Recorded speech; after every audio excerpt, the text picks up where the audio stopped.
മത്തായി എഴുതിയ സുവിശേഷം 10-ാം അധ്യായം 20-ാമത്തെ വചനം. പറയുന്നത് നിങ്ങൾ അല്ല, നിങ്ങളിൽ പറയുന്ന നിങ്ങളുടെ പിതാവിൻ്റെ ആത്മാവിനെ അത്ര.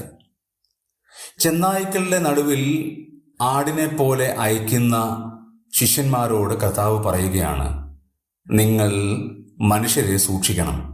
അവർ നിങ്ങളെ നാടുവാഴികൾക്കും രാജാക്കന്മാർക്കും മുമ്പേ കൊണ്ടുപോവുകയും ജാതികളുടെ മുമ്പാകെ നിങ്ങളെ ചോദ്യം ചെയ്യുകയും ചെയ്യും. പക്ഷെ ആ സമയത്ത് നിങ്ങൾ എന്ത് പറയുന്നു എന്ന് നിങ്ങൾ ഭയപ്പെടേണ്ട, എന്ത് പറയേണ്ടു എന്നും ഭയപ്പെടേണ്ട, എങ്ങനെയാണ് ഉത്തരം പറയേണ്ടതെന്നും ഭയപ്പെടേണ്ട. പിന്നെയോ, നിങ്ങളല്ല പറയുന്നത്, നിങ്ങളുടെ പിതാവിൻ്റെ ആത്മാവാണ്.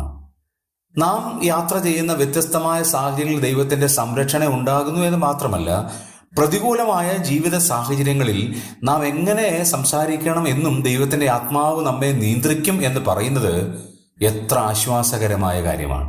ദൈവത്തിൻ്റെ ആത്മാവിൻ്റെ നിയന്ത്രണത്തിൽ നമ്മളെ തന്നെ നാം വിനയപ്പെടുത്തി കഴിഞ്ഞാൽ ആത്മാവ് നമ്മിലൂടെ സംസാരിക്കും. എന്ത് സംസാരിക്കണമെന്നും എങ്ങനെ സംസാരിക്കണമെന്നും വിവേകവും പരിജ്ഞാനവും ആത്മാവ് തന്നെ നമുക്ക് നൽകും. ദൈവത്തിൻ്റെ പരിപാലനം ഏതെല്ലാം അർത്ഥങ്ങളിലാണ് നമ്മെ സൂക്ഷിക്കുന്നതും സംരക്ഷിക്കുന്നതും ആ ദൈവത്തോട് ഹൃദയംഗമമായി നന്ദി പറയാം.